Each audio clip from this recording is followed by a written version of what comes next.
प्रेम से बोले सदगुरुदेव जी महाराज की जय। परम पिता परमेश्वरी की जय। आनंद कंद लीलाधारी प्रभु सदानंद जी मनमोहन भगवान की जय। परम प्रभु की है ये वाणी, परम प्रभु की है ये वाणी। जल्दी ही सतयुग आएगा, सत्पुरुषों का राज बनेगा, पापी नहीं बच पाएगा। ओ पापियों कान खोल कर सुन लो, पापियों कान खोल कर सुन लो, पाप छोड़ कर धर्म पकड़ लो, तभी तू रहने पाएगा, सत्पुरुषों का राज बनेगा, पापी नहीं बच पाएगा। पाप जो है लोहे की जंजीर है, पुण्य जो है सोने की जंजीर है, जंजीर है दोनों। तो अब रह चुके कि हम लोगों को सोचना ये है, हम लोग जो है इन दोनों से अलग उपदेश वाले हैं। आपको पाप से तो बचाने के लिए आए ही हैं, हम लोग पुण्य से बचाने के लिए आए हैं। आपके पाप को खत्म करने के लिए तो हम लोग आए ही हैं, आपके पुण्य को भी खत्म करने के लिए हम लोग आए हैं।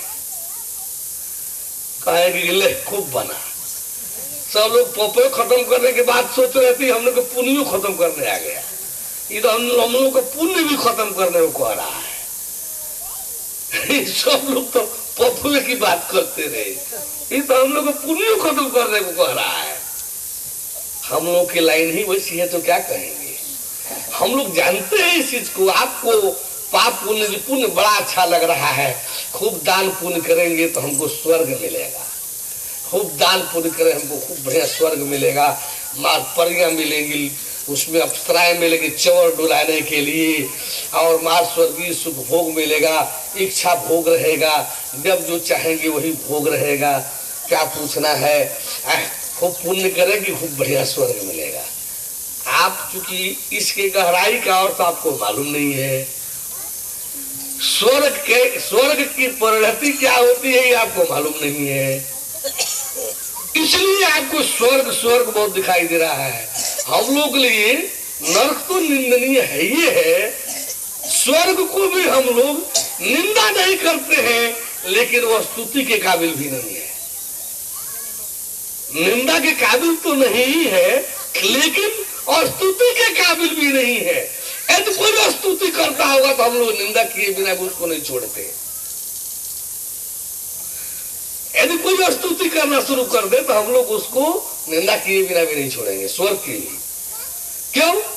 स्वर्ग हुआ प्रलोभन की का स्थान है, जिसमें आप जाकर के किसी तरह से नरक के पाप के भय से अपने को निकाले, लेकिन निकालते ही स्वर्ग रूपी प्रलोभन आपका विनाशक रोल में वहीं पड़ा खड़ा है।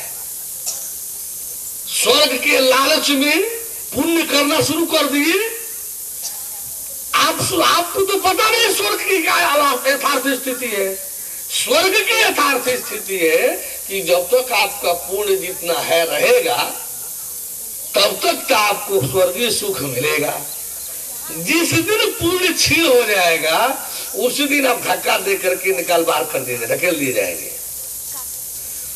जब तक आपका पुण्य रहेगा स्वर्गीय सुख साधन तो समृद्धि तो खूब मिलेगा, खूब स्वर्गीय साधन तो खूब मिलेगा, लेकिन जिस दिन पुण्य क्षीण हो जाएगा उसी दिन आप धक्का दे करके ढकेल दिए जाएंगे स्वर्ग से, और फिर वही या तो नरक की स्थिति आ नहीं तो फिर कोई जोन नरक में जाइए, एडवेटिंग में है तो नरक में जाइए, आने कोई जोनी मिल गई तो मृतलोक में आकर के भोगिए, 84 लाख का चक्कर काटिए। तो हम लोग जो है यानी नरक को तो पाप को तो आपसे छुड़ाते ही है, नरक का मार्ग तो आपसे छुड़ाते ही है। हम लोग पुण्य भी आपको कटवा देना चाहते हैं कि न पाप रहे न पुण्य रहे, न पाप रहे न पुण्य रहे, इतना ही नहीं पाप पुण्य को खत्म करने के लिए हम लोग सोचते हैं कि पाप पुण्य खत्म होगा कैसे। अब पाप पुण्य खत्म होगा कैसे? बांसुरी न बने इसके लिए जरूरी है कि बांसे काट के खत्म कर दिया जाए। न रहेगा बांस न बचेगी बांसुरी। जब बांसुरी काल है तो बांसे खत्म कर दिया जाए, अर्थात न रहेगा कर्म न बनेगा पाप पुण्य। जब भी कोई कर्म करेंगे तो उसमें दोष गुण गुण दोष ये रहना ही है। कोई ऐसा काम धरती का नहीं है कि यदि पूर्ण दोष पूर्ण गुण है तो दोष न हो, दोष है तो गुण न हो। दोष गुण गुण दोष दोनों से समन्वित होकर के ही कर्म बना है। तो जो कर्म करेंगे उसमें जो पापांश होगा, जो दोष का अंश होगा वो पाप हो जाएगा, और जो गुणवत्ता का अंश होगा वो पुण्य हो जाएगा। पाप पुण्य बनना ही है जब हम कर्म करेंगे, तो दोष गुण रहना ही है उसमें, तो पाप पुण्य बनना ही है। और पाप पुण्य है तो भोग भोगना ही है, पाप पुण्य है तो भोग भोगना ही है। एक